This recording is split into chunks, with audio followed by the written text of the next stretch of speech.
نحمده ونصلي على رسوله الكريم اما بعد فاعوذ بالله من الشيطان الرجيم بسم الله الرحمن الرحيم انا اعطيناك الكوثر فصل لربك وانحر ان شانئك هو الابتر. عن وائل بن حجر رضي الله عنه قال رأيت النبي صلى الله عليه وسلم وضع يمينه على شماله في الصلاة تحت سرة. اللهم صل على محمد وعلى آل محمد كما صليت على إبراهيم وعلى آل إبراهيم إنك حميد مجيد. اللهم بارك على محمد وعلى آل محمد كما باركت على إبراهيم وعلى آل إبراهيم إنك حميد مجيد. اللہ رب العزت نے ہمیں جو نعمتیں عطا فرمائی ہیں ان تمام نعمتوں میں سب سے بڑی نعمت دین اسلام ہے. دین اسلام یہ اللہ رب العزت کی سب سے بڑی نعمت ہے. دین اسلام کیا ہے، اس کا مفہوم اور خلاصہ کیا ہے؟ تو اس کا بڑا آسان سا جواب ہے کہ دین اسلام 5 چیزوں کے مجموعے کا نام ہے. دین اسلام کے 5 شعبے ہیں. نمبر 1 اعتقادات، نمبر 2 عبادات، نمبر 3 معاملات، نمبر 4 معاشرات اور نمبر 5 اخلاقیات. یہ دین اسلام کے 5 شعبے ہیں اور ان میں سے ہر شعبے کی اپنی ایک اہمیت ہے. ہر شعبہ بہت زیادہ اہمیت کا حامل ہے. ان میں سے جو دوسرا شعبہ ہے وہ عبادات کے متعلق ہے.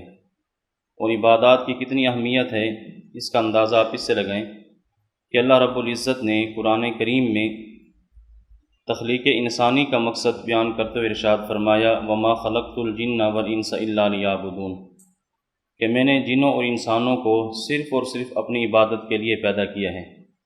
تو اس سے معلوم ہوا کہ تخلیق انسانی کا مقصد وہ عبادت خداوندی ہے.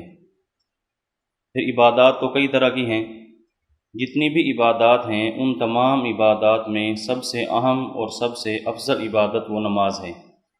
حدیث پاک میں ہے، نبی کریم صلی اللہ علیہ وسلم نے فرمایا کہ اللہ رب العزت نے میری امت پر عبادات میں سب سے پہلے نماز کو فرض فرمایا ہے اور قیامت کے دن سب سے پہلے نماز ہی کے بارے میں پوچھا جائے گا. اس سے نماز کی بہت زیادہ اہمیت ہے. تو جس طرح نماز کا پڑھنا ضروری ہے، اس سے زیادہ ضروری یہ بات ہے کہ نماز کو سمجھنا، نماز کو سیکھنا، نماز کو سنت کے مطابق پڑھنا. بہت سارے لوگ نماز پڑھتے تو ہیں لیکن ان کی نماز سنت کے مطابق نہیں ہوتی. اس لیے جہاں نماز پڑھنا ضروری ہے، نماز کا ٹھیک ہونا یہ اس سے بھی زیادہ ضروری ہے. اور ہم اس بات پر جتنا بھی اللہ تعالیٰ کو شکر ادا کریں کم ہے کہ ہماری نماز الحمدللہ ثم الحمدللہ ثنا سے لے کر تکبیر تحریمہ سے لے کر سلام پھیرنے تک یہ دلائل شرعیہ قرآن کریم، احادیث مبارکہ، اجماع امت سے ثابت ہے.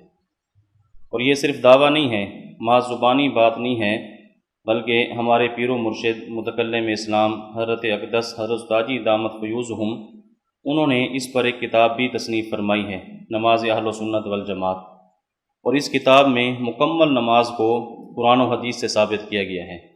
تو اس لیے ہماری نماز الحمدللہ سنت کے مطابق ہے. ہماری نماز ایسا نہیں ہے کہ کوئی ایسا مسئلہ، نماز کا کوئی ایسا حکم جو قرآن و حدیث کے خلاف ہو. سبق جو ہمارا ہے ناف کے نیچے ہاتھ باندھنا، اس سے پہلے بطور تمہید کے میں 2-3 باتیں آپ کی خدمت میں عرض کرتا ہوں. پہلی بات یہ ہے کہ نماز کے یہ جو خاص مسائل ہیں، نماز میں ناف کے نیچے ہاتھ باندھنا، امام کے پیچھے قرات نہ کرنا، آمین آہستہ آواز سے کہنا، رفع دین نہ کرنا، سر ڈھانپ کر نماز پڑھنا، یہ جو نماز کے خاص مسائل ہیں ان کو بیان کرنے کی ضرورت کیوں پیش آئی؟ بہت سارے لوگ آپ نے بھی سنا ہوگا وہ یہ کہتے ہیں کہ یہ تو فروعی مسائل ہیں، ان کو بیان کرنے کی کیا ضرورت ہے، عوام کے سامنے ان کو بیان نہ کیا جائے، یہ تو درسگاہ کی باتیں ہیں، تو عوام کے سامنے ان کو بیان کرنے کی ضرورت کیا ہے؟ تو یہ فروعی مسائل کہہ کر اس کے اوپر ایک اشکال کیا جاتا ہے، اعتراض کیا جاتا ہے. تو اس کا جواب یہ ہے کہ دیکھیں، ہم نے اس میں فریق مخالف کو دیکھنا ہے کہ ہمارا اس میں فریق مخالف کون ہے اور فریق مخالف ان مسائل کو کیا سمجھتا ہے.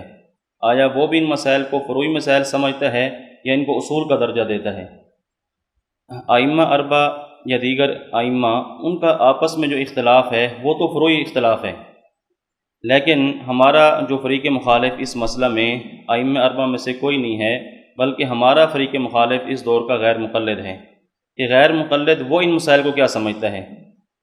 ہمارا فریق مخالف غیر مقلد ان مسائل کو اصول کا درجہ دیتا ہے، ہم ان کو فروعی مسائل سمجھتے ہیں اور وہ ان کو اصول کا درجہ دیتا ہے۔ وہ کیسے؟ دیکھیں، ہمارے جو ائمہ ہیں ان میں سے کسی امام نے بھی یہ نہیں کہا کہ اگر ناف کے نیچے ہاتھ نہ باندھے تو نماز نہیں ہوگی، امام کے پیچھے قرات نہ کی تو نماز نہیں ہوگی، آمین ایسا کہی تو نماز نہیں ہوگی، رفع دین نہ کیا تو نماز نہیں ہوگی۔ ائمہ میں سے کوئی بھی اس طرح کا فتویٰ نہیں لگاتا، کوئی بھی اس بات کا قائل نہیں ہے، لیکن یہ غیر مقلدین حضرات یہ کہتے ہیں کہ اگر ناف کے نیچے ہاتھ باندھے تو نماز نہیں ہوگی، امام کے پیچھے قرات نہ کی تو نماز نہیں ہوگی، آمین ایسا آواز سے کہی تو خلاف سنت ہے، اس طرح رفع دین نہ کیا تو نماز باطل اور کالعدم ہے۔ تو دیکھیں، اب یہ دیکھیں کہ اب یہ فروعی مسئلہ کیسے رہا، جب فریق مخالف اس کو اتنا اہم مسئلہ قرار دیتا ہے کہ اس کی وجہ سے ہماری نماز پر فتویٰ بازی کرتا ہے کہ احناف کی نماز قرآن و سنت کے خلاف ہے، احناف کی نماز یہ باطل ہے، کالعدم ہے، اس طرح کی ساری باتیں ان کی کتب کے اندر بھی موجود ہیں اور ان کی تقاریر کے اندر بھی موجود ہیں۔ تو ہم نے یہ دیکھنا کہ ہمارا فریق مخالف ان مسائل کو کیا سمجھتا ہے، تو جب وہ ان کو اصول کا درجہ دیتا ہے اور ہماری نماز پر فتویٰ لگاتا ہے تو اس لیے اس بات کی ضرورت پیش آئی کہ ہم یہ مسائل دلائل کے ساتھ اور احسن طریقے سے، عمدہ طریقے سے اپنی عوام کے سامنے بیان کر دیں، تاکہ ہمارے عوام مطمئن رہے کہ ہماری جو نماز ہے یہ بالکل قرآن و سنت کے مطابق ہے۔ تو اس لیے فروعی مسائل کہہ کر تانا دینا، یہ کہنا کہ ان کو بیان کرنے کی کیا ضرورت ہے، یہ بات درست نہیں ہے، وہ بات نہ سمجھنے کی وجہ سے ہے۔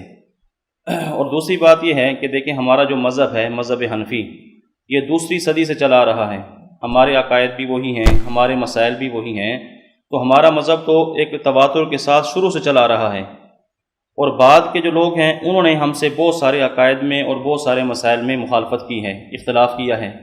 اس لیے اختلاف کی نسبت کبھی بھی اپنی طرف نہیں کرنی چاہیے، یوں نہیں کہنا چاہیے کہ ہمارا فلاں سے یہ اختلاف ہے، ہمارا فلاں سے یہ اختلاف ہے، اس لیے کہ لوگ یہ سمجھتے ہیں کہ شاید اختلاف یہ لوگ کرتے ہیں، حالانکہ ہمارا تو کس سے اختلاف نہیں ہے، ہمارا جو مذہب ہے وہ تو شروع سے چلا آ رہا ہے، ہمارے عقائد بھی شروع سے چلے آ رہے ہیں، مسائل بھی شروع سے چلے آ رہے ہیں، یہ بعد والے لوگ جو ہے یہ مخالفت کرتے ہیں۔ اس لیے اختلاف کی نسبت اپنی طرف نہیں کرنی چاہیے، بلکہ اختلاف کی نسبت فریق مخالف کی طرف کریں کہ فلاں بندے نے اس مسئلے میں ہم سے یہ اختلاف کیا، فلاں بندے نے اس عقیدے کے اندر ہم سے یہ اختلاف کیا، تاکہ لوگوں کو پتہ چلے کہ یہ اختلاف کرنے والا ہے کون۔ ورنہ لوگ یہ سمجھتے ہیں کہ یہ دیوبندی اختلاف کرتے ہیں، ہر ایک سے دیوبندی اختلاف کرتے ہیں، تو ہم اختلاف نہیں کرتے، ہم تو کیا دفاع کرتے ہیں، اقدام تو ہماری طرف سے نہیں ہوتا، ہماری طرف سے تو دفاع ہوتا ہے۔ جب فریق مخالف کوئی بھی فرقہ فتنہ پیدا ہوتا ہے اور وہ ہمارے عقائد پر یا مسائل پر گفتگو کرتا ہے تو دفاعاً ہم کیا ہے اس کا پھر جواب دیتے ہیں۔ تو اس لیے اختلاف کی نسبت اپنی طرف نہیں کرنی چاہیے، تاکہ لوگ یہ نہ سمجھیں کہ اختلاف شاید یہ کرتے ہیں، اس لیے کہ ہمارا مذہب تو بہت پرانا ہے، وہ تو تواتر کے ساتھ چلا رہا ہے، تو اس لیے اختلاف کی نسبت انہی کی طرف کریں جو اختلاف کرنے والے ہیں، تاکہ لوگوں کو بات سمجھ آئے کہ اصل جو ہے مخالف کون ہے اور اصل اختلاف کرنے والا کون ہے۔ اور یہ جو مسائل ہیں، نماز کے مسائل ہیں، دیکھیں یہ ایسے مسائل ہیں، کوئی جو موسمی مسائل نہیں ہیں، یہ روزانہ مسائل پیش آتے ہیں۔ ناف کے نیچے ہاتھ باندھنے ہیں یا ناف سے اوپر باندھنے ہیں یا سینے پر باندھنے ہیں، یہ ایسا مسئلہ نہیں ہے جو سال کے بعد پیش آتا ہو، 6 مہینے کے بعد پیش آتا ہو، یہ روزانہ کا مسئلہ ہے۔ امام کے پیچھے قرات کرنی ہے نہیں کرنی، یہ روزانہ کا مسئلہ ہے، اور روزانہ 5 وقت مسئلہ پیش آتا ہے۔ آمین اونچی کہنی ہے، ایسا آواز سے کہنی ہے، روزانہ مسئلہ پیش آتا ہے۔ رفع دین کرنا ہے نہیں کرنا، روزانہ مسئلہ پیش آتا ہے۔ تو ایسے مسائل نہیں ہیں کہ جن کو یہ کہہ کر کہ ان کی ضرورت نہیں ہے، ان کی اہمیت نہیں ہے، بلکہ یہ روزانہ مسائل پیش آتے ہیں۔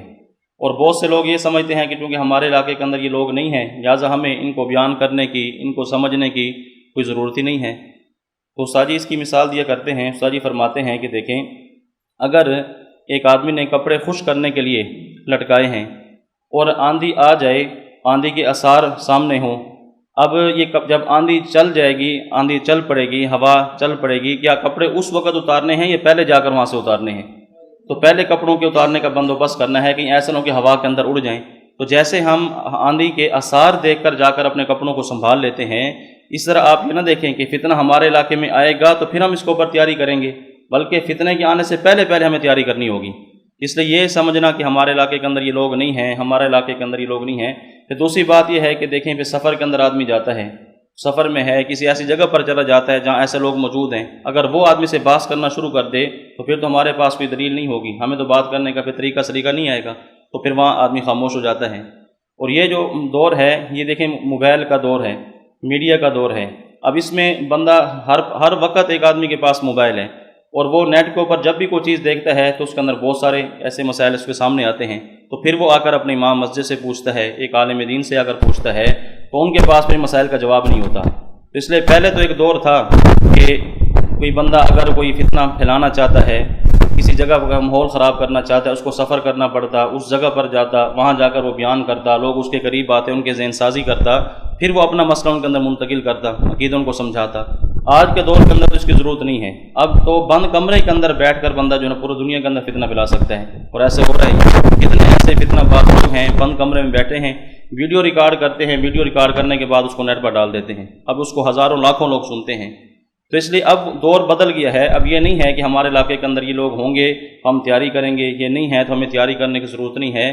کم از کم یہ ہے جو علماء ہیں، طلباء ہیں، ہمیں ان مسائل کے اوپر جو ہے تیاری کرنی چاہیے کہ کسی وقت بھی کسی مسئلے کی ضرورت پیش آ سکتی ہے۔ تو یہ نماز کے خاص مسائل ہیں، ان کو مسائل اربع فی الصلاۃ کہا جاتا ہے، کہ جو 4 مسائل ہیں، ناف کے نیچے ہاتھ باندھنا، امام کے پیچھے قرات نہ کرنا، آمین آہستہ آواز سے کہنا، رفع دین نہ کرنا، یہ 4 مشہور مسائل ہیں جن کے اوپر عام طور پر بحث و گفتگو ہوتی ہے، جن کے اوپر یہ چیلنج بازی کرتے ہیں، جن کے اوپر یہ مناظرہ کرتے ہیں، تو یہ 4 مشہور مسائل ہیں۔ تو اس لیے ان میں سے جو پہلا مسئلہ ہے وہ یہ ہے کہ ناف کے نیچے ہاتھ باندھنے ہیں یا سینے پر ہاتھ باندھنے ہیں۔ تو ہمارا جو موقف ہے وہ تو ہے کہ ناف کے نیچے ہاتھ باندھنا، ہم نے اس کا عنوان یہی قائم کیا ہے کہ ناف کے نیچے ہاتھ باندھنا، یہ نہیں کہنا کہ سینے پر ہاتھ باندھنا۔ ہمارے بہت سارے حضرات جب یہ مسئلہ بیان کرتے ہیں تو کہہ دیتے ہیں کہ آج اس مسئلے کو بیان کیا جائے گا کہ سینے پر ہاتھ باندھے جائیں، عنوان یہ قائم کرتے ہیں۔ لیکن ہم امام کے پیچھے قرات کرنے کے قائل نہیں ہیں، لیکن عنوان کیا ہوتا ہے؟ قرات خلف الامام۔ حالانکہ ہم تو قرات خلف الامام کے قائل نہیں ہیں، ہم تو ترک قرات خلف الامام کے قائل ہیں۔ ہمارا عنوان بھی یہ ہونا چاہیے، ترک قرات خلف الامام۔ ہم آمین آہستہ آواز سے کہنے کے قائل ہیں، تو عنوان ہونا چاہیے آمین بالسر، آمین بالاخفاء۔ لیکن آپ کتابیں اٹھا کر دیکھیں گے، ہمارے حضرات نے کتابیں لکھی ہیں، لیکن عنوان دیکھنے سے پتہ نہیں چلتا کہ یہ کتاب ہماری ہے یا ان کی ہے۔ جب تک آدمی پوری کتاب پڑھ نہ لے یا مصنف سے واقف نہ ہو، اس وقت تک پتہ نہیں چلتا کہ ہماری کتاب ہے یا ان کی کتاب ہے۔ اب جب کتاب کے اوپر لکھا ہوگا آہستہ آواز سے آمین کہنے کے دلائل، دیکھنے سمجھ آ جائے کتاب ہماری ہے۔ اس کے اوپر لکھا ہوگا آمین بالسر کے دلائل، آمین بالاخفاء کے دلائل، تو دیکھنے سے سمجھ آ جائے کہ کتاب ہماری ہے۔ ترک رفع دین لکھا ہوگا، نماز میں رفع دین نہ کرنا لکھا ہوگا، تو دیکھنے سے سمجھ آ جائے کتاب ہماری ہے۔ اب جب کتاب کا نام ہی ایسا ہوگا رفع دین، مسئلہ رفع دین کی تحقیق، اب اس سے کیسے پتہ چلے گا کتاب ہماری ہے یا ان کی ہے؟ تو اس لیے ہم وہ عنوان اختیار کریں جو ہمارے عمل کے مطابق ہے۔ اب ہم ناف کے نیچے ہاتھ باندھتے ہیں، ہمارا عنوان یہ ہونا چاہیے وضع الیدین تحت السرہ۔ ہم امام کے پیچھے قرات کرنے کے قائل نہیں ہیں تو ترک قرات خلف الامام۔ ہم آمین آہستہ آواز سے کہنے کے قائل ہیں تو آمین بالسر۔ ہم اس نماز میں رفع دین نہیں کرتے تو ہمارا عنوان ہونا چاہیے ترک رفع دین۔ تو یہ عنوان بھی درست کرنے چاہیے، ہم عنوان وہ اختیار کرتے ہیں جو ان حضرات نے اختیار کیا ہوا ہے۔ تو یہ جو مسئلہ ہے کہ نماز میں ہاتھ ناف کے نیچے باندھنا، اس عنوان کے تحت 6 باتوں کو بیان کیا جائے گا۔ پہلی بات یہ ہے کہ فریقین کا موقف اور اس کی وضاحت، یہ سب سے بنیادی چیز ہے۔ اگر انسان کو یہ موقف سمجھ آ جائے، موقف کی تنقیح ہو جائے، تو دلائل کا نمبر تو بہت بعد میں آتا ہے۔ بہت سارے مسائل وہ یہیں سے حل ہو جاتے ہیں، بہت ساری الجھنیں، بہت سارے اشکالات وہ یہیں سے حل ہو جاتے ہیں جب مسئلے کی تنقیح ہوتی ہے۔ تو سب سے پہلی چیز ہے فریقین کا موقف اور اس کی وضاحت۔ نمبر 2، اہل سنت والجماعت احناف کے دلائل اور ان پر ہونے والے اعتراضات کے جوابات۔ نمبر 3، پھر غیر مقلدین کے دلائل اور ان کے جوابات۔ نمبر 4، ناف کے نیچے ہاتھ باندھنے کی وجوہ ترجیح۔ ہم کہتے ہیں ناف کے نیچے ہاتھ باندھنے ہیں تو اس کے اوپر کئی ساری وجوہ بھی موجود ہیں، ترجیح کی وجوہ موجود ہیں کہ ناف کے نیچے ہی ہاتھ باندھنے چاہیے۔ اور نمبر 5، غیر مقلدین کے جھوٹ اور خیانتیں، کہ انہوں نے اس مسئلے کے اندر کتنا جھوٹ بولا ہے، کتنا یعنی کہ خیانت سے کام لیا ہے، دجل سے کام لیا ہے۔ ان کی کتابوں کے اندر واضح طور پر جو ہے ان کے جھوٹ اور خیانتیں موجود ہیں، وہ بھی آپ کے سامنے بیان کی جائیں گی کہ کیسے کیسے انہوں نے جھوٹ بولا ہے، خیانتیں کی ہیں۔ اور نمبر 6، غیر مقلدین سے چند سوالات، اسی مسئلے کے اندر غیر مقلدین سے چند سوالات۔ تو یہ 6 باتیں جو ہیں اس عنوان کے تحت بیان کی جائیں گی۔ تو سب سے پہلی بات ہے فریقین کا موقف اور اس کی وضاحت۔ نمبر 2، اہل سنت والجماعت کے دلائل اور ان پر ہونے والے اعتراضات کے جوابات۔ نمبر 3 غیر مقلدین کے دلائل اور ان کے جوابات، نمبر 4 ناف کے نیچے ہاتھ باندھنے کی وجوہ ترجیح، اور نمبر 5 غیر مقلدین کے جھوٹ اور مکر و فریب، اور نمبر 6 غیر مقلدین سے اس مسئلہ میں چند سوالات۔ تو ان میں جو سب سے پہلی بات ہے وہ ہے فریقین کا موقف۔ دیکھیں ہمارا جو موقف ہے وہ بالکل واضح ہے۔ ہم کہتے ہیں، اچھا یہ بات اچھی طرح سمجھیں کہ موقف میں 3 باتیں ہیں، ہم پوری بات کرتے ہیں، وہ ادھوری بات کرتے ہیں۔ ہم کہتے ہیں کہ موقف میں 3 باتیں یہ سمجھنی ہے اور یہ بیان کرنی ہے۔ پہلی بات یہ ہے کہ ہاتھ کہاں باندھنے ہیں، نمبر 2 کیسے باندھنے ہیں، اور نمبر 3 ان باندھنے کا حکم کیا ہے۔ ہم ایک ایک چیز پر دلیل پیش کرتے ہیں۔ ہم یہ بھی بتاتے ہیں کہ ہاتھ باندھنے کہاں ہیں، یہ بھی بتاتے ہیں کہ باندھنے کیسے ہیں، اس کا طریقہ کیا ہے، اور یہ بھی بتاتے ہیں کہ ہاتھ باندھنے کا حکم کیا ہے۔ اب یہ جو حضرات ہیں ایک بات بیان کرتے ہیں کہ ہاتھ باندھنے کہاں ہیں، کیسے باندھنے ہیں، باندھنے کا حکم کیا ہے، اس بات کو یہ بیان نہیں کرتے کیونکہ ان کے پاس دلیل موجود نہیں ہے۔ تو ہم کہتے ہیں کہ موقف کے اندر تینوں باتوں کی وضاحت ضروری ہے۔ تو سب سے پہلی بات کیا ہے کہ ہاتھ کہاں باندھنے ہیں، نمبر 2 کیسے باندھنے ہیں، اور نمبر 3 باندھنے کا حکم کیا ہے۔ تو ہم کہتے ہیں جو ہاتھ باندھنے کا طریقہ ہے، طریقہ سمجھ لیں، اس کے ساتھ پھر آگے احادیث بھی موجود ہیں۔ ہاتھ باندھنے کا طریقہ یہ ہے کہ دیکھیں یہ جو دایاں ہاتھ ہے، دائیں ہاتھ کی ہتھیلی کو بائیں ہاتھ کی پشت پر رکھنا، دائیں ہاتھ کی ہتھیلی کو بائیں ہاتھ کی پشت پر رکھنا۔ نمبر 2 انگوٹھا اور جو چھوٹی انگلی ہے اس سے بائیں ہاتھ کے اس گٹ اور جوڑ کو پکڑنا۔ نمبر 2 پکڑنے کی اس کے اندر بات ہے۔ نمبر 3 یہ جو 3 انگلیاں ہیں ان کو بائیں ہاتھ کی کلائی پر رکھنا، بازو پر رکھنا، اور نمبر 4 پھر ان کو ناف کے نیچے باندھنا۔ تو ہاتھ باندھنے کے متعلق یہ 4 باتیں ہیں۔ نمبر 1 دائیں ہاتھ کی ہتھیلی کو بائیں ہاتھ کی پشت پر رکھنا، نمبر 2 دائیں ہاتھ سے بائیں ہاتھ کو پکڑنا، اور نمبر 3 یہ جو انگلیاں ہیں ان کو بائیں بازو پر رکھنا، اور نمبر 4 پھر ان کو ناف کے نیچے رکھنا۔ اور یہ چاروں باتیں حدیث سے ثابت ہیں، ہمارے ایک ایک عمل پر حدیث موجود ہیں۔ باقی جو خواتین کا مسئلہ ہے، خواتین اپنے ہاتھ سینے پر باندھیں گی، اس مسئلے میں اختلاف نہیں ہے۔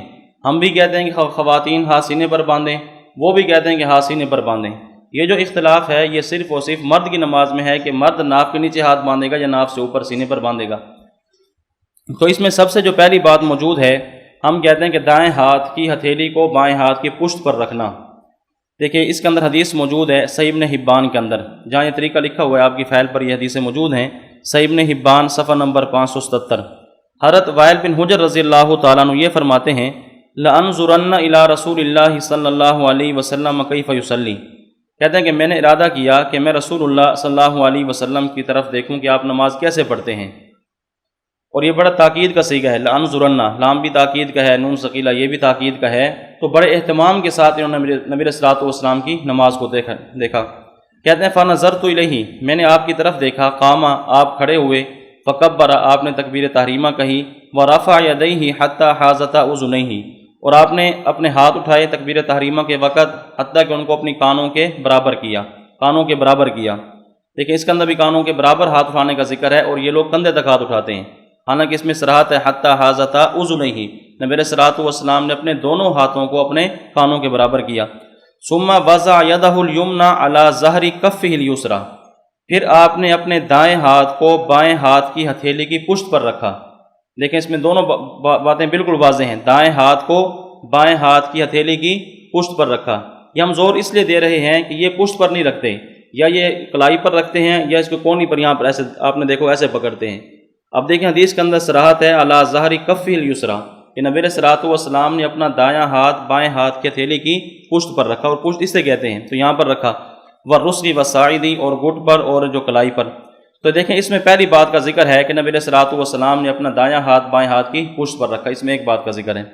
نمبر 2 صحیح ابن حبان میں آگے حدیث موجود ہے، حضرت عبداللہ بن عباس فرماتے ہیں کہ رسول اللہ صلی اللہ علیہ وسلم نے فرمایا انا معشر الانبیاء امرنا ان نؤخر سحورنا ونعجل فطرنا وان نمسک بایماننا علی شمائلنا فی صلاتنا، کہ ہم انبیاء کی جماعت کو اس بات کا حکم دیا گیا کہ ہم سحری تاخیر سے کریں، جب روزہ رکھیں تو سحری تاخیر سے کریں، ونعجل فطرنا، اور افطاری کے اندر تعجیل کریں، جلدی کریں، سورج غروب ہونے کے بعد تاخیر نہ کریں بلکہ جلدی افطاری کریں، وَأَن نُمْسِكَ بِأَيْمَانِنَا عَلَى شَمَائِلِنَا فِي صَلَاتِنَا، اور نماز کے اندر اپنے دائیں ہاتھ سے بائیں ہاتھ کو پکڑیں۔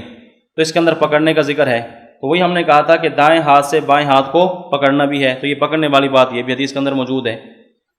اور نمبر تیسری بات یہ ہے کہ دائیں ہاتھ کی 3 انگلیوں کو بائیں ہاتھ کی پشت پر رکھنا، بائیں ہاتھ کی کلائی پر رکھنا، یہ جو ہاتھ رکھنے کا ذکر ہے یہ بھی حدیث پاک کے اندر موجود ہے۔ حضرت سہل بن سعید رضی اللہ تعالیٰ عنہ یہ فرماتے ہیں کان الناس یؤمرون، لوگوں کو اس بات کا حکم دیا گیا ان یضع الرجل الید الیمنی علی ذراعہ الیسری، لوگوں کو اس بات کا حکم دیا گیا کہ وہ دائیں ہاتھ کو بائیں ہاتھ کی کلائی پر رکھیں، اور کلائی اسے کہتے ہیں، دیکھیں اب یہاں کلائی پر ہاتھ رکھنے کا ذکر ہے۔ تو یہ 3 باتیں حدیث پاک کے اندر موجود ہیں، نمبر 1 دائیں ہاتھ کو بائیں ہاتھ کی پشت پر رکھنا، نمبر 2 اس کو پکڑنا، اور نمبر 3 کلائی پر رکھنا۔ اور چوتھی بات یہ ہے کہ ہم کہتے ہیں کہ پھر اس طرح ہاتھ رکھ کے ان کو ناف کے نیچے رکھنا، تحت سر، ناف کے نیچے رکھنا، اس کے اوپر بھی حدیث موجود ہے۔ حضرت وائل بن حجر رضی اللہ عنہ فرماتے ہیں رأیت النبی صلی اللہ علیہ وسلم وضع یمینہ علی شمالہ فی الصلاۃ تحت سرہ، کہ میں نے نبی علیہ الصلوۃ والسلام کو نماز پڑھتے ہوئے دیکھا، نبی علیہ الصلوۃ والسلام نے اپنا دایاں ہاتھ بائیں ہاتھ پر نماز میں ناف کے نیچے رکھا ہوا تھا۔ تو دیکھیں یہ چاروں باتیں حدیث پاک کے اندر موجود ہیں۔ تو ہمارا جو موقف ہے اس کی ایک ایک بات جو ہے یہ حدیث سے ثابت ہے۔ اب دیکھیں آپ نے اس کے اندر دیکھا ہوگا کہ کہیں ہاتھ رکھنے کا ذکر ہے کہ نبی علیہ السلام نے ہاتھ بائیں ہاتھ کی پشت پر رکھا، کہیں ہے کہ بائیں کلائی پر رکھا، ٹھیک ہے، کہیں ہے کہ اسے دائیں ہاتھ سے بائیں ہاتھ کو پکڑا۔ تو یہ جو مختلف اجزاء ہیں حدیثوں کے، تو امام اعظم حنیفہ رحمۃ اللہ علیہ کی یہ خصوصیت ہے کہ آپ ساری احادیث کو سامنے رکھ کر مسئلہ بیان کرتے ہیں، اور اس طرح مسئلہ بیان کرتے ہیں کہ ساری احادیث میں تطبیق ہو جاتی ہے، کوئی حدیث چھوٹتی نہیں ہے۔ اب دیکھیں اس میں کیسے امام صاحب نے تطبیق دی ہے، کیسا مسئلہ بیان کیا، تو ساری کی ساری حدیثوں پر عمل ہو جاتا ہے۔ اسے دائیں ہاتھ کی ہتھیلی بائیں ہاتھ کی پشت پر بھی آ جاتی ہے، اور فرماتے ہیں کہ انگوٹھے سے چھوٹی انگلی سے اس کو پکڑنا ہے، اس کا ذکر بھی اس پر حدیث پر بھی عمل ہو گیا۔ اور یہ جو آیا تھا کہ نبی علیہ السلام نے بائیں ہاتھ کی کلائی پر ہاتھ رکھا، تو فرماتے ہیں 3 انگلیاں جو ہیں یہ کلائی پر رکھ لی جائیں، اس پر بھی عمل ہو گیا۔ اور تحت سرہ کا ذکر ہے کہ ناف کے نیچے رکھا، اس پر بھی عمل ہو گیا۔ تو امام صاحب ایسا مسئلہ بیان کرتے ہیں کہ ساری کی ساری حدیث پر عمل ہو جاتا ہے۔ ایک اس کی مثال تو یہی ہے، 1-2 مثال میں اوپر اور عرض کر دیتا ہوں۔ ایک اور مسئلہ حدیث پاک کے اندر آتا ہے کہ سب سے پہلے ایمان کس نے قبول کیا۔ اب اس میں مختلف روایات ہیں، ایک میں ہے کہ حضرت صدیق اکبر رضی اللہ تعالیٰ نے سب سے پہلے اسلام قبول کیا، ایک میں ہے کہ حضرت خدیجہ الکبریٰ رضی اللہ تعالیٰ عنہ انہوں نے اسلام قبول کیا، اور ایک میں ہے کہ حضرت علی رضی اللہ تعالیٰ عنہ نے قبول کیا، اور ایک میں ہے کہ حضرت زید بن حارثہ رضی اللہ تعالیٰ انہوں نے قبول کیا۔ اب دیکھیں حدیث سے مختلف ہیں۔ اب منکرین حدیث کو یہیں سے دھوکہ لگا، اور وہ یہ دیکھتے ہیں کہ حدیثوں میں چونکہ تضاد ہے، ٹکراؤ ہے، اس لیے وہ حدیث کا انکار کر دیتے ہیں کہ حدیثوں کے اندر بہت زیادہ ٹکراؤ تضاد ہے، وہ سیرت سے حدیث کا انکار کر دیا کہ حدیثیں ٹھیک نہیں ہیں۔ حالانکہ امام اعظم حنیفہ رحمۃ اللہ علیہ جو تطبیق دیتے ہیں، کسی ایک حدیث کا بھی انکار لازم نہیں آتا، وہ کتنی بہترین تطبیق دی ہے۔ امام صاحب فرماتے ہیں کہ بالغ مردوں میں سب سے پہلے حضرت صدیق اکبر رضی اللہ تعالیٰ عنہ نے اسلام قبول کیا ہے، اور خواتین کے اندر حضرت خدیجہ الکبریٰ رضی اللہ تعالیٰ عنہ نے اسلام قبول کیا، اور بچوں کے اندر نابالغ بچوں میں حضرت علی رضی اللہ تعالیٰ عنہ نے اسلام قبول کیا، اور غلاموں کے اندر حضرت زید بن حارثہ رضی اللہ تعالیٰ عنہ نے اسلام قبول کیا ہے۔ لیکن کتنی بہترین تطبیق ہے۔ اب کسی ایک حدیث کا بھی انکار لازم نہیں آتا۔ اب یہ کہیں کہ حدیثوں میں ٹکراؤ تضاد ہے، ہر حدیث اپنی جگہ پر بالکل ٹھیک ہے۔ اسی طرح ہاتھ باندھنے کے متعلق 3 قسم کی روایتیں آتی ہیں۔ ایک حدیث میں ہے کہ نبی علیہ السلام نے ہاتھ یہاں تک اٹھائے، کندھوں تک اٹھائے، اور ایک میں ہے کہ شہمت اذنی، کانوں کی لو کے برابر اٹھائے، اور ایک میں ہے فروع اذنی، کانوں کے اوپر والے حصے تک اٹھائے۔ اب دیکھیں حدیث میں 3 طرح کے الفاظ ہیں۔ اب تینوں کے اندر بظاہر کیا ٹکراؤ ہے کہ ہاتھ کندھے تک اٹھائیں، نمبر 2 کانوں کی لوگ تک اٹھائیں، کانوں کے اوپر والے حصے تک اٹھائیں۔ اب منکرین حدیث تو ان حدیثوں کا انکار کر دیں گے کہ حدیثوں کے اندر ٹکراؤ ہے، لہٰذا حدیثیں ٹھیک نہیں ہیں۔ اور امام صاحب نے اتنی بہترین تطبیق دی ہے، امام صاحب فرماتے ہیں کہ ہاتھ ایسے اٹھائے جائیں کہ یہ جو ہاتھ کی ہتھیلیاں ہیں یہ کندھوں کے برابر ہو جائیں، اور یہ جو انگوٹھے ہیں یہ کانوں کی لو کے برابر ہو جائیں، اور یہ انگلیاں یہ کانوں کے اوپر والے حصے کے برابر ہو جائیں۔ اب دیکھیں اس طرح جب ہاتھ اٹھائیں گے تو اس سے 3 حدیثوں کو پر عمل ہو جائے گا، ایک حدیث بھی نہیں چھوٹے گی۔ اب حدیثیں اپنی جگہ پر درست ہیں، لیکن سمجھنے والا سمجھ نہ سکا، اس نے اعتراض کرنا شروع کر دیا۔ اب دیکھیں غیر مقلدین اپنے آپ کو اہل حدیث کہتے ہیں، اپنے آپ کو اہل حدیث کہتے ہیں کہ ہم ہر حدیث کی ہر بات کو مانتے ہیں۔ اب وہ بھی آپ نے دیکھا ہوگا ہاتھ یہاں تک اٹھاتے ہیں، ایسے ہاتھ یہاں تک اٹھاتے ہیں اور یہاں باندھ لیتے ہیں۔ اب انہوں نے بھی ایک حدیث پر عمل کیا ہے اور 2 حدیثوں کو چھوڑ دیا ہے۔ ایک پر عمل کریں 2 کو چھوڑ دیں، اس کے باوجود بھی اہل حدیث ہیں، اور ہم 3 حدیثوں پر عمل کریں، ہم دیکھیں ہم منکرین حدیث میں شامل ہو جاتے ہیں۔ حالانکہ ہمیں اہل حدیث کہنا چاہیے تھا کہ یار یہ اہل حدیث ہیں، یہ 3 حدیثوں پر عمل کر رہے ہیں، ہم دیکھیں کندھے والے حدیث پر بھی عمل کر رہے ہیں، کانوں کے لوگ کے برابر والے اس پر بھی عمل کر رہے ہیں، اور فروع وضو نہیں اس پر بھی عمل کر رہے ہیں، اور یہ ایک حدیث پر عمل کرتے ہیں، باقی دو کو چھوڑ دیتے ہیں۔ اب دیکھیں امام صاحب نے کتنی بہترین تطبیق دی ہے کہ اسے ساری کی ساری حدیث پر کیا ہو جاتا ہے، عمل ہو جاتا ہے۔ تو اسی طرح ہاتھ باندھنے کے متعلق بھی تھا، امام صاحب نے ایسا موقف بیان کیا ہے، ایسا مسئلہ بیان کیا کہ اسے ساری کی ساری حدیث پر عمل ہو جاتا ہے۔ اچھا، یہ تو ہمارا موقف ہے، ہمارا اہل سنت والجماعت احناف کا، اور اس کے مقابلے میں جو غیر مقلدین کا موقف ہے وہ کہتے ہیں کہ نماز میں سینے پر ہاتھ باندھنا یہ سنت ہے۔ سنت کا لفظ بولتے ہیں، حکم بیان کرتے ہیں، لیکن یہ ہم ان سے مطالبہ کریں گے کہ سنت کا لفظ کس جگہ پر موجود ہے، سنت کا لفظ کون سی حدیث کے اندر موجود ہے، اور یہ آپ نے غیر مقلدین سے مطالبہ کرنا ہے کہ دیکھیں پوری بات کرنی ہے، یہ نہیں کہنا کہ ہاتھ کہاں باندھنے ہیں، اس کے ساتھ ہاتھ باندھنے کا حکم بھی بیان کرنا ہے، اور ہم حکم بھی بیان کرتے ہیں۔ آگے بھی حدیث آئے گی، آپ ذہن میں رکھ لیں۔ حضرت ابو جحیفہ فرماتے ہیں، حضرت علی رضی اللہ عنہ سے روایت ہے، من سنت الصلاۃ وضع الایدی علی الایدی تحت السرر، کہ نماز کی سنت یہ ہے کہ دائیں ہاتھ کو بائیں ہاتھ پر ناف کے نیچے رکھا جائے۔ اب سنت کا لفظ موجود ہے، اور یہ آگے بات آئے گی کہ جب صحابی لفظ سنت بولے تو اس سے نبی علیہ الصلوۃ والسلام کی سنت مراد ہوتی ہے۔ تو دیکھیں ہمارے پاس جو دلیل موجود ہے اس کے اندر حکم بھی موجود ہے۔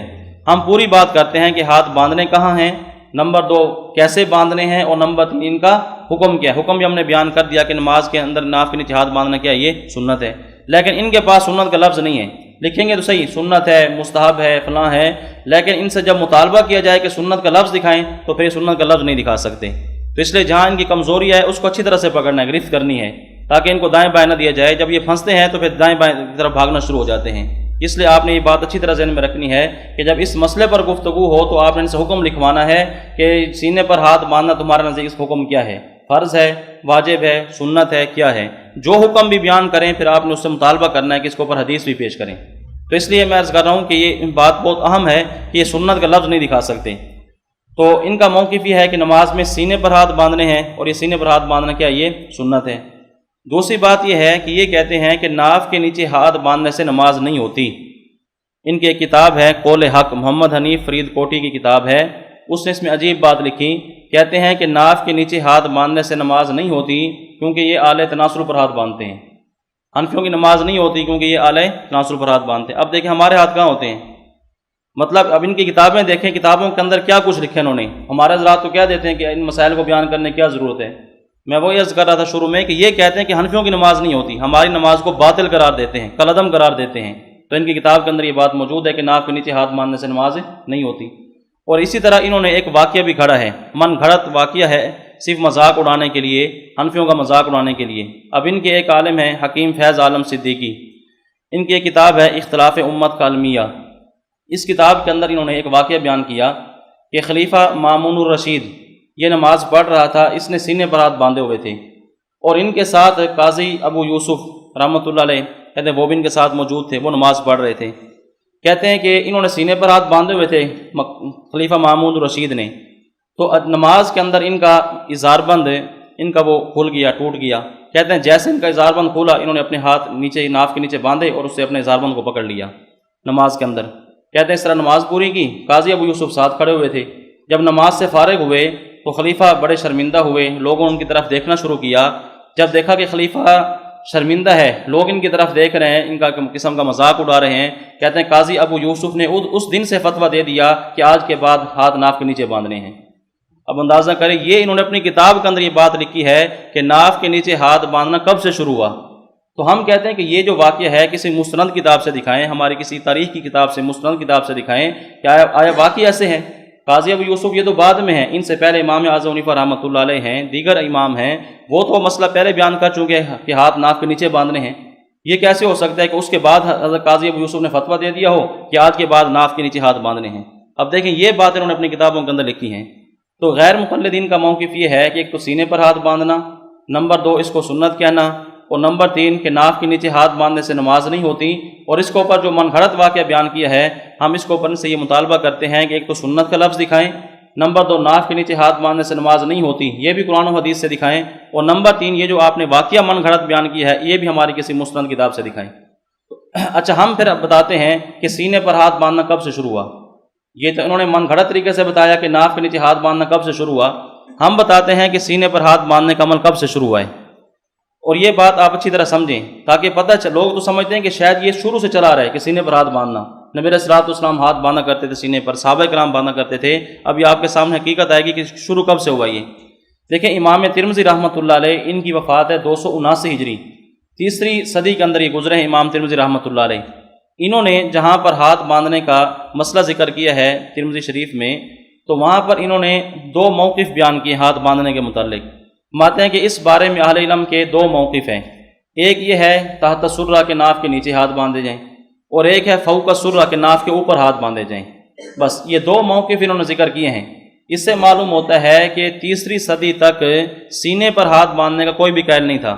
اگر کوئی قائل ہوتا تو امام ترمذی رحمۃ اللہ علیہ جیسے دیگر فقہا کے مذاہب نقل کرتے ہیں تو وہ یہ مذہب ہی کسی کا بیان کرتے، کوئی امام اس کا بھی قائل ہے کہ سینے پر ہاتھ باندھے جائیں. لیکن امام ترمذی رحمۃ اللہ علیہ نے صرف 2 موقف بیان کیے ہیں، ایک تحت سرہ اور ایک کیا ہے فوق سرہ. اور یہ علی صدر جو ہے سینے پر باندھنا، یہ تو ایک تیسرا مذہب ہے. امام ترمذی نے اس کو بیان نہیں کیا. اس سے معلوم ہوتا ہے کہ تیسری صدی کے اندر یہ کسی کا مذہب نہیں تھا. اچھا اس سے آگے چلیں. امام نووی رحمۃ اللہ علیہ، امام نووی شافعی، ان کی وفات ہے 676 ہجری میں. 676 ہجری 7ویں صدی کے بندے ہیں. انہوں نے شرح مسلم میں، اور اسی طرح ان کی کتاب ہے المجموع شرح مہذب، اس کتاب جلد 4 صفحہ 282 پر، اور اس طرح شرح مسلم کے اندر انہوں نے ہاتھ باندھنے کے متعلق فقہا کے مذاہب نقل کیے ہیں کہ ہاتھ باندھنے کے متعلق کس امام کا کون سا مذہب ہے، کون سا نظریہ ہے. تو وہ فرماتے ہیں ان مذہبنا ان المستحبہ، اپنے بارے میں کہتے ہیں کیونکہ شافعی ہیں تو اپنا شافعیوں کا مسلک بیان کر رہے ہیں. کہتے ہیں ہمارے مذہب میں، شافعی مذہب کے اندر مستحب یہ ہے جعلہما تحت صدرہ فوق سرتہ. کہتے ہیں ہمارا شوافی کا مذہب یہ ہے کہ ہاتھ ناف سے اوپر ہوں، سینے سے نیچے ہوں. اب تحت صدرہ سینے سے نیچے، فوق سرہ ناف سے اوپر. نمبر 2 وقال ابو حنیفہ والثوری واسحاق بن راہوے یجعلہما تحت سرتہ وبہ قال ابو اسحاق المروزی. مانتے ہیں کہ امام ابو حنیفہ، اسی طرح امام ثوری، امام اسحاق اور ابو اسحاق مروزی کہتے ہیں یہ حضرات فرماتے ہیں تحت سرتہ کہ ہاتھ ناف کے نیچے باندھے جائیں. اپنا مذہب انہوں نے کیا بیان کیا؟ ناف سے اوپر، سینے سے نیچے. اور امام ابو حنیفہ دیگر حضرات ان کے بارے میں فرماتے ہیں کہ یہ حضرات فرماتے ہیں کہ ناف سے نیچے ہاتھ باندھے جائیں. وان احمد، اور امام احمد سے 3 روایات، کہتے ہیں 3 روایتیں ہیں. ہاتان 2 تو یہی ہیں کہ تحت سرہ اور ایک فوق سرہ. والثالثۃ یتخیر بینہما، اور تیسری کے اندر وہ اختیار دیتے ہیں کہ جہاں مرضی باندھ لیجیے، تیسری میں اختیار ہے. تو یہ امام احمد بن حنبل سے یعنی 3 روایتیں ہیں کہ ناف کے نیچے باندھ لیں یا کیا ناف سے اوپر باندھ لیں. تیسری میں اختیار ہے کہ جہاں اس کو باندھ لیں یا چھوڑ دیں اس کو.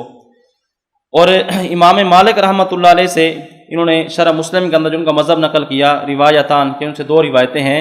احداہما یضعہما تحت صدری، کہ ایک یہ ہے کہ سینے سے نیچے ہوں، تحت صدر سینے سے نیچے یعنی فوق سرہ، اور دوسرا والارسال، اس کو ہاتھ کو چھوڑ دیا جائے. امام مالک کا مذہب مشہور یہی ہے کہ وہ ارسال کے قائل ہیں، ہاتھ چھوڑ کر نماز پڑھتے ہیں.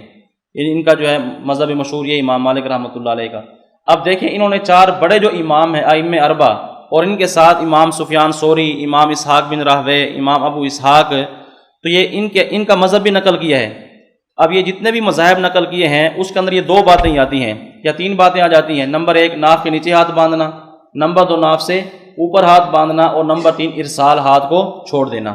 اب دیکھیں امام نووی رحمۃ اللہ علیہ نے بھی 7ویں صدی کے اندر جو مذاہب نقل کیے ہیں فقہا کے، اس میں بھی سینے پر ہاتھ باندھنا کسی امام کا مذہب نقل نہیں کیا. اس سے معلوم ہوتا ہے کہ 7ویں صدی تک سینے پر ہاتھ باندھنے کا کوئی قائل نہیں تھا. اگر کوئی مجتہد قائل ہوتا، کوئی فقیہ قائل ہوتا، تو امام سفیان ثوری جس طرح یہ امام نووی جس طرح دوسرے حضرات کے مذاہب نقل کر رہے ہیں تو وہ سینے پر ہاتھ باندھنے کا موقف بھی نقل کرتے. اور خاص طور پر ائمہ 4 کا نام لے کر انہیں وضاحت کی ہے کہ ائمہ 4 کس کس کے قائل ہیں کہ ہاتھ کہاں باندھے جائیں. تو اس سے معلوم ہوتا ہے کہ 7ویں صدی کے اندر بھی کوئی بندہ ایسا نہیں تھا، کوئی امام ایسا نہیں تھا جو سینے پر ہاتھ باندھنے کا قائل ہو. اور یہی وجہ ہے کہ علامہ خلیل احمد سہارنپوری رحمۃ اللہ علیہ نے بذل المجہود کے اندر یہ بات لکھی ہے، فانحصر مذہب المسلمین فی 3، کہتے ہیں مسلمانوں کا مذہب 3 چیزوں کے اندر منحصر ہے، 3 چیزوں میں بند ہے مسلمانوں کا مذہب. نمبر 1 احدہما الوضع تحت السرہ، ان میں سے پہلا یہ ہے کہ ہاتھ ناف کے نیچے رکھے جائیں. نمبر 2 ثانیہما فوق السرہ تحت الصدر، ٹھیک ہے، ناف سے اوپر ہوں، سینے سے نیچے ہوں. وثالثہما الارسال، اور تیسرا ہے ارسال، ہاتھ چھوڑ دینا. تو فرماتے ہیں کہ مسلمانوں کا مذہب یہ ہے کہ یا ہاتھ ناف کے نیچے رکھے جائیں یا ناف کے اوپر رکھے جائیں یا پھر کہ ہاتھوں کو چھوڑ دیا جائے۔ اور آگے فرماتے ہیں فقول الوضع علی الصدر خارج من مذاہب المسلمین، کہ یہ جو سینے پر ہاتھ رکھنے کا جو قول ہے، کہتے ہیں مسلمانوں کے مذہب سے یہ خارج ہے، مسلمانوں کا مذہب نہیں ہے۔ یہ علامہ سہارنپوری رحمۃ اللہ علیہ فرما رہے ہیں علماء دیوبند کا جب دور شروع ہوا اس وقت بھی سینے پر ہاتھ باندھنے کا کوئی قائل نہیں تھا۔ اور اس سے بڑھ کر آپ دیکھیں سن 1200 ہجری میں شیخ مخدوم محمد ہاشم سندھی، یہ حنفی ہیں، انہوں نے ابو الحسن سندھی اور محمد حیات سندھی، یہ غیر مقلد تھے، ان سے مطالبہ کیا۔ شیخ ہاشم سندھی نے ابو الحسن سندھی اور محمد حیات سندھی سے یہ مطالبہ کیا کہ آپ کسی مجتہد سے یا مذاہب اربعہ کے متن سے یہ بات دکھا دیں کہ کسی جگہ پر یہ بات لکھی ہو کہ ہاتھ سینے پر باندھے جائیں۔ تو بڑا انہوں نے کو چیلنج کیا، ان سے مطالبہ کیا کہ آپ جو ہے کسی مجتہد سے یا مذاہب اربعہ کے متون سے یہ بات دکھا دیں کہ کوئی امام اس بات کا قائل رہا ہو کہ ہاتھ سینے پر باندھنے ہیں۔ تو یہ دونوں حضرات ان کے اس مطالبے کو پورا نہیں کر سکے۔ تو 1200 ہجری کے اندر بھی کوئی بندہ اس کا قائل نہیں تھا کہ ہاتھ سینے پر باندھنے ہیں۔ اب آپ دیکھیں یہ شروع سے لے کر میں نے 1200 ہجری تک یعنی 3ری صدی امام ترمذی کا قول پیش کیا، 7ویں صدی کے اندر امام نووی شافعی کا قول پیش کیا، اور یہ آخر میں یہ ان کا شیخ مخدوم محمد ہاشم سندھی کا جو مطالبہ تھا ان حضرات سے یہ بھی پیش کیا۔ تو کسی کے اندر یہ بات سامنے نہیں آئی کہ کوئی بندہ اس بات کا قائل ہو کہ ہاتھ سینے پر باندھنے ہیں۔ تو اس سے معلوم ہوتا ہے کہ یہ سینے پر ہاتھ باندھنا یہ شروع سے نہیں تھا، یہ جب انگریز کے دور کے اندر یہ فکر اہل حدیث پیدا ہوا، ان کو تیار کیا گیا، اس وقت احناف کی مخالفت کے اندر ان کو تیار کیا گیا اور یہ کہا گیا کہ تم نے ہاتھ جو ہے کہاں باندھنے ہیں؟ سینے پر باندھنے ہیں۔ تو یہ انگریز کے دور سے مسئلہ شروع ہوا ہے، یہ نبی صلی اللہ علیہ وسلم کے دور سے صحابہ کے دور سے مسئلہ شروع نہیں ہوا۔ تو پہلے سے جو مسئلہ چلا رہا ہے وہ یہی ہے، یا ناف کے نیچے ہاتھ باندھے جائیں یا ناف کے اوپر ہاتھ باندھے جائیں۔ اللہ صدر سینے پر ہاتھ باندھنا یہ کسی جگہ پر موجود نہیں ہے۔ تو ہمارے بارے میں کہتے تھے کہ یہ ہاتھ ناف کے نیچے باندھنا کہاں سے شروع ہوا، ہم نے ان کی حقیقت بیان کی ہے کہ یہ سینے پر ہاتھ باندھنا کب سے شروع ہوا ہے۔ تو بات سمجھ آ گئی ہے؟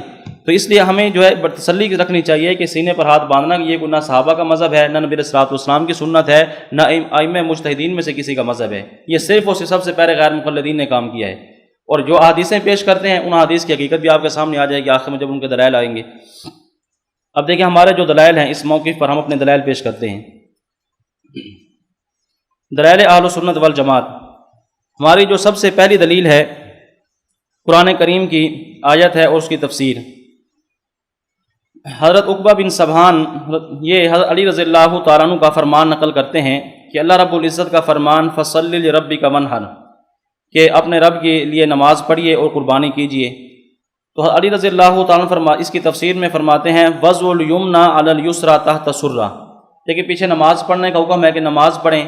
اب آگے علی رضی اللہ تعالیٰ نے اس کی تفسیر بیان کی ہے کہ دائیں ہاتھ کو بائیں ہاتھ پر ناف کے نیچے رکھنا، دائیں ہاتھ کو بائیں ہاتھ پر ناف کے نیچے رکھنا۔ نماز کیسے پڑھنی ہے؟ یعنی دائیں ہاتھ کو بائیں ہاتھ پر ناف کے نیچے رکھنا تحت السرہ، اس کی بالکل صراحت موجود ہے۔ سنن اسرم بحوالہ تمہید جلد 8 صفحہ نمبر 164 پر یہ آیت اور اس کی تفسیر موجود ہے۔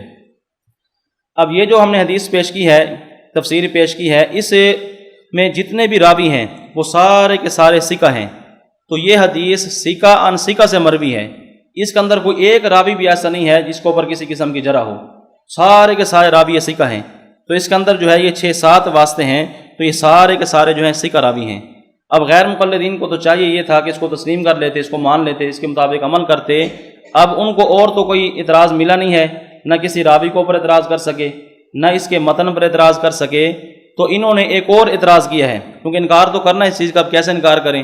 تو اس کا انہوں نے بہانہ یہ تلاش کیا، کہتے ہیں کہ یہ جو ابو بکر اسرم ہیں، یہ جو جن کی کتاب ہے سنن اسرم، اس کے جو مصنف ہیں امام ابو بکر الاسرم، کہتے ہیں ان کی وفات ہوئی ہے 273 ہجری میں، 273 ہجری کے اندر ان کی وفات ہے، اور ان کے 97 سال بعد یعنی تقریباً 100 سال کے بعد امام ابن عبد البر مالکی یہ پیدا ہوئے ہیں۔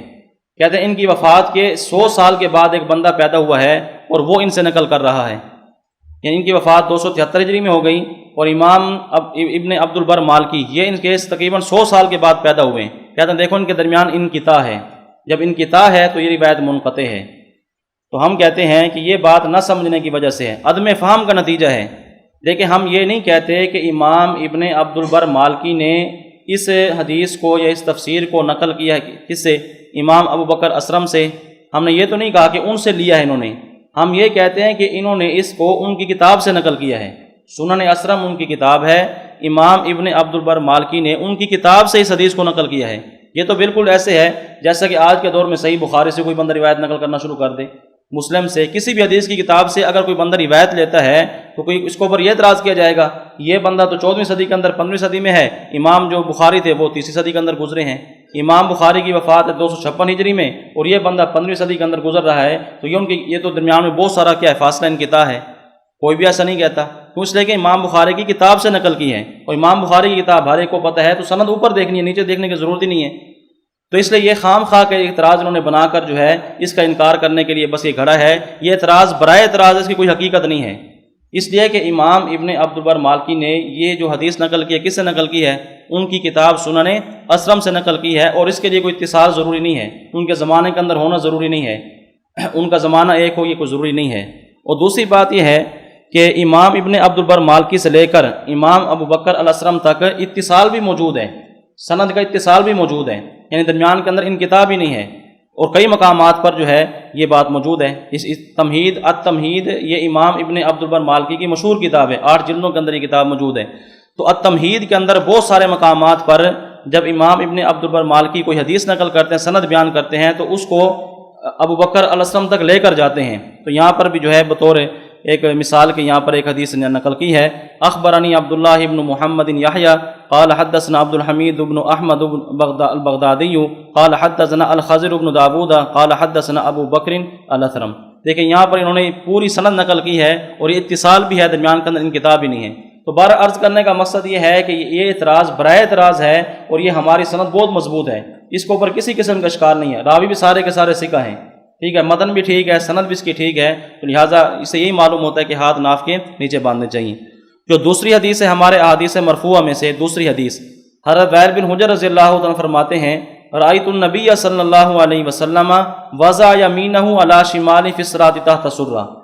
حضرت وائل بن حجر فرماتے ہیں کہ میں نے نبی علیہ الصلوۃ والسلام کو نماز پڑھتے ہوئے دیکھا تو آپ نے دایاں ہاتھ بائیں ہاتھ پر ناف کے نیچے رکھا ہوا تھا، نماز پڑھتے ہوئے دیکھا تو آپ نے اپنا دایاں ہاتھ بائیں ہاتھ پر رکھا ہوا ہے، اور آپ کے دونوں ہاتھ کہاں پر ہیں؟ تحت سرہ، ناف کے نیچے ہیں۔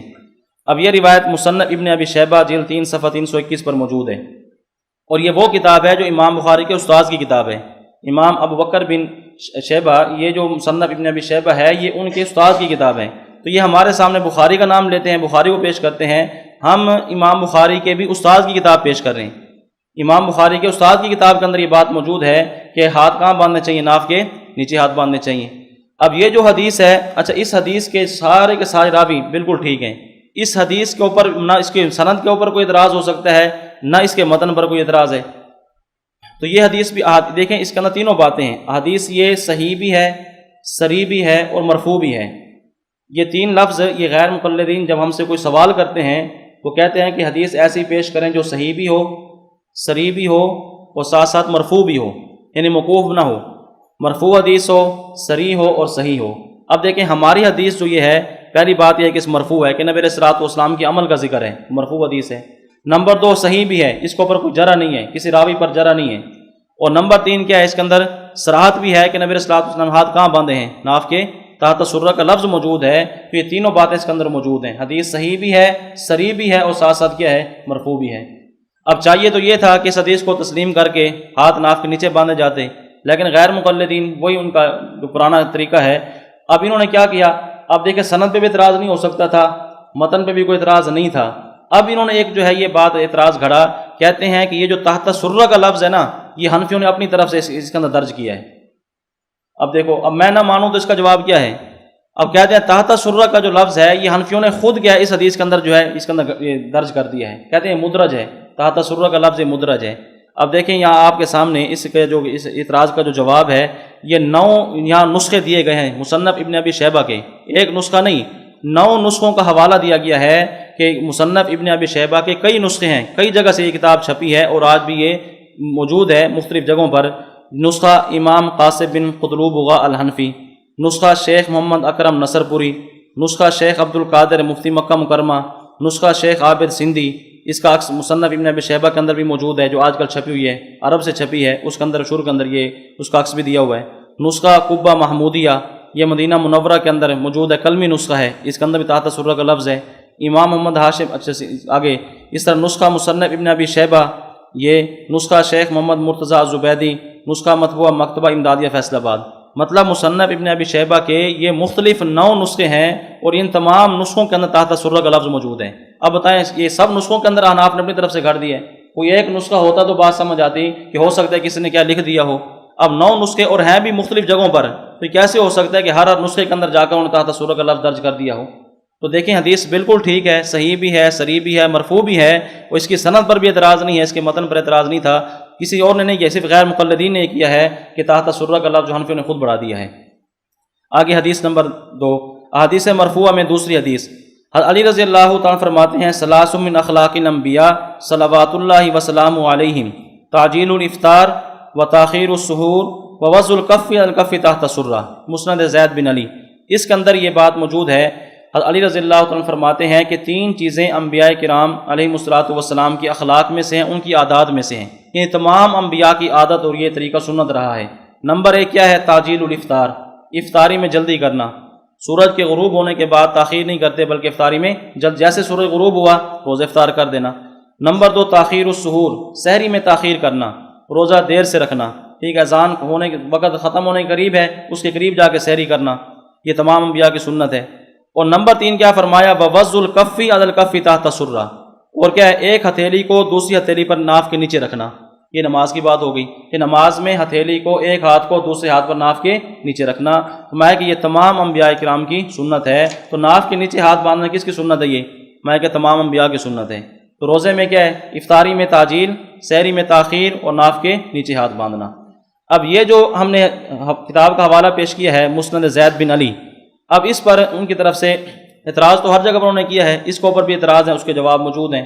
اس پر انہوں نے اعتراض یہ کیا کہ یہ کتاب سنیوں کی نہیں ہے، مسند زید بن علی یہ سنیوں کی کتاب نہیں ہے، یہ شیعوں کی کتاب ہے، تو اس لیے کہ یہ جو سند ہے اہل بیت کی سند ہے، اس کے اندر اہل بیت کی سندیں ہیں، تو وہ کہتے ہیں کہ شیعوں کی کتاب ہے، سنیوں کی کتاب نہیں ہے۔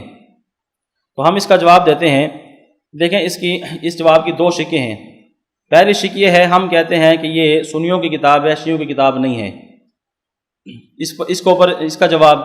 اس کا جواب یہ ہے کہ یہ جو کتاب ہے اس کے اندر وہ سارے ایسے مسائل درج کیے گئے ہیں، ایسی احادیث ذکر کی گئی ہیں جن سے اہل و سنت والجماعت کے مسائل کی تائید ہوتی ہے۔ اگر یہ کتاب شیعوں کی ہوتی تو مسائل کون سے ہوتے؟ اس کے اندر شیعوں والے ہوتے۔ اب جب اس کے اندر سنیوں والے مسائل ہیں، اس کا مطلب کیا ہے؟ کون سی کتاب ہے یہ؟ کس کی ہے؟ یہ سنیوں کی ہے۔ اب دیکھیں اس کتاب کے اندر یہ بات موجود ہے کہ وضو کرتے ہوئے پاؤں کو دھویا جائے، وضو کے اندر پاؤں دھونے کا ذکر ہے، جبکہ شیعہ حضرات جو ہیں یہ پاؤں نہیں دھوتے بلکہ پاؤں پر کیا کرتے ہیں؟ مسح کرتے ہیں۔ اسی طرح اس کتاب کے اندر موجود ہے کہ نماز میں رفع دین نہ کیا جائے، اور شیعہ یہ تو کیا ہے؟ رفع دین کرتے ہیں، یہ تو غیر مقلدین سے بھی زیادہ کرتے ہیں، یہ شیعہ جو حضرات ہیں یہ غیر مقلدین سے بھی زیادہ رفع دین کے قائل ہیں۔ اصل بات یہ ہے کہ رفع دین جو ہے 4 رکعت والی نماز میں 28 مقامات پر ثابت ہے۔ اب دیکھیں ہمارا اہل و سنت والجماعت کتنا یعنی کہ معتدل مذہب ہے، ہم رفع دین کو مانتے ہیں، نبی علیہ الصلوۃ والسلام نے کیا ہے ہم مانتے ہیں، پہلے کیا تھا بعد میں کیا کیا تھا؟ چھوڑ دیا تھا۔ یہ غیر مقلدین 10 جگہ پر کرتے ہیں، ہم تو کہتے ہیں کہ نبی علیہ السلام نے 4 رکعت والی نماز میں 28 مقامات پر رفع دین کیا ہے، اور ہم 28 مقامات پر رفع دین کے قائل ہیں۔ اب دیکھیں نبی علیہ السلام 28 پر گئے، ہم 28 کو مانتے ہیں، نبی علیہ الصلوۃ والسلام پیچھے واپس آ گئے، ہم اس کو مانتے، 10 پر آ گئے۔ اب دیکھیں جو شیعہ حضرات تھے انہوں نے کیا کیا؟ نبی علیہ السلام نے 28 مقام پر رفع دین کیا تو یہ 28 پر کھڑے ہو گئے، اب یہ 28 مقام پر رفع دین کرتے ہیں۔ ان کے اندر بھی مختلف مذاہب یعنی کہ لوگ ہیں، کوئی 28 پر کرتا ہے، کوئی جو 16 مقام پر کرتا ہے، کوئی 10 مقام پر کرتا ہے، تو بہرحال یہ 28 مقام پر رفع دین کرنے کے بھی قائل ہیں روافض۔ نبی علیہ السلام نے چونکہ 4 رکعت والی نماز میں 28 مقام پر رفع دین کیا ہے۔ اچھا یہ انہوں نے ادھر ہی بریک لگا لی۔ اب نبی علیہ السلام نے جب سجدوں کا رفع دین چھوڑ دیا، اس طرح جو ہے سجدوں کا رفع دین چھوڑا اور تیسری رکعت والا چھوڑا، چوتھی رکعت والا دوسری اور چوتھی والا چھوڑ دیا تو باقی بچ گئے 10۔ اب غیر مقلدین 10 پر کھڑے ہو گئے۔ اب دیکھیں ہم پہلے 28 تک گئے، نبی علیہ السلام پیچھے آ گئے، ہم بھی پیچھے آ گئے، 10 پر آ گئے۔ نبی علیہ السلام نے پھر رکوع جاتے ہوئے رکوع سر اٹھا تو یہ بھی چھوڑ دیا، تیسری رکعت والا بھی چھوڑ دیا، 9 کو چھوڑ دیا، ایک رفع دین شروع میں کیا تکبیر تحریمہ کے وقت، ہم نے اس کو مان لیا۔ تو نبی علیہ السلام جب آگے گئے ہیں ہم بھی ساتھ گئے ہیں، جب پیچھے آ گئے ہم بھی ساتھ پیچھے آ گئے، تو روافض ادھر ہی کھڑے ہو گئی ہے، تو 28 مقام پر رفع دین کرتے ہیں۔ تو یہ جو کتاب ہے مسند زید بن علی، اس کے اندر رفع دین نہ کرنے کا ذکر ہے۔ اس سے معلوم ہوتا ہے کہ یہ شیعوں کی کتاب نہیں ہے بلکہ اس کی کتاب ہے، یہ سنیوں کی کتاب ہے۔ نمبر 3، اس میں تراویح کا ذکر ہے اور 20 رکعت تراویح کا ذکر ہے، جبکہ جو شیعہ حضرات ہیں وہ تو سرے سے کیا تراویح کے قائل ہی نہیں ہیں، وہ ان کی تو تراویح سے بنتی نہیں ہے، وہ تراویح کے قائل ہی نہیں ہے، تو یہ شیعوں کی کتاب کیسے ہو سکتی ہے؟ اور نمبر 4، اس میں دیکھیں یہ بات آئی ہے کہ سحری تاخیر سے کی جائے اور افطاری کیا ہے جلدی کی جائے، اور شیعوں کا معاملہ کیا ہے برعکس ہے، وہ سحری بھی جلدی کر لیتے ہیں اور افطاری بھی کیا کرتے ہیں وہ دیر سے کرتے ہیں۔ تو سحری کے اندر بھی ان کی مخالفت ہے اور افطاری کے اندر بھی کیا ہے مخالفت ہے، تو یہ ان کی کتاب کیسے ہو سکتی ہے؟ اسی طرح اس میں ناف کے نیچے ہاتھ باندھنے کا ذکر ہے، اور شیعہ تو کیا ہیں ہاتھ چھوڑ کر کھڑے ہوتے ہیں، جس طرح قومی ترانہ ہوتا ہے ہاتھ چھوڑ کے کھڑے ہوتے ہیں، ایسا لگتا ہے قومی ترانہ سن رہے ہیں، تو یہ تو ہاتھ چھوڑ کر کیا ہے نماز پڑھنے کے قائل ہیں، اور اس میں کس کا ذکر ہے کہ ہاتھ کے ناف کے نیچے باندھے جائیں۔ تو اس سے معلوم ہوتا ہے کہ شیعوں کی کتاب نہیں ہے، یہ بھی غیر مقلدین نے خام خواہ اعتراض کر دیا ہے کہ شیعوں کی کتاب ہے، شیعوں کی کتاب نہیں بلکہ اس کی کتاب ہے، یہ سنیوں کی کتاب ہے۔ اچھا، دوسرا اعتراض اس پر یہ کیا، ایک تو اعتراض یہ تھا، دوسرا اعتراض یہ کیا کہ اس کا جو بنیادی راوی ہے مسند زید کا بنیادی راوی ابو خالد الواسطی، کہتے ہیں کہ یہ مجروح راوی ہے، یعنی اس کا جو راوی ہے یہ مجروح راوی ہے، لہٰذا اس کتاب کی کوئی حیثیت نہیں ہے، یعنی مستند کتاب نہیں ہے، یہ کہہ کر بھی جو ہے وہ اسے جان چھڑاتے ہیں۔ تو اس کا جو دوسری شق کا جواب دیکھیں یہاں پر موجود ہے کہ ابو خالد واسطی کے پر جو جروحات کی گئی ہیں، ان جروحات کا جواب اس کتاب کے مقدمہ کے اندر موجود ہے، جو جرح کی گئی ہے اس کا جواب بھی موجود ہے، اور جب جروحات کا جواب بھی موجود ہے تو یہ جو راوی ہے اتنا مجروح نہیں ہے کہ اس کو بالکل چھوڑ دیا جائے۔ یہی وجہ ہے کہ مصر کے مفتی اعظم، ٹھیک ہے، بہت بڑے عالم شیخ محمد بخیت المطیعی، انہوں نے اس کتاب کی سند کو صحیح قرار دیا ہے، فرماتے ہیں کہ یہ جو حدیث کی کتاب مسند زید ہے اس کی جو سند ہے یہ بالکل ٹھیک ہے، اور اس کی نسبت بھی اپنے مصنف کی طرف جو موجود ہے یہ بھی ٹھیک ہے۔ اس لیے اب غیر مقلدین اس کتاب کے اوپر یہ اعتراض کرتے ہیں کہ یہ جو مسند زید بن علی کتاب ہے اس کا جو مصنف ہے یہ بنیادی راوی ہے، کیونکہ اس کے حالات موجود نہیں ہیں، اس کے اوپر جروحات ہیں، لہٰذا اس کتاب کا سرے سے وہ انکار کر دیتے ہیں، یہ کتاب مسند نہیں ہے۔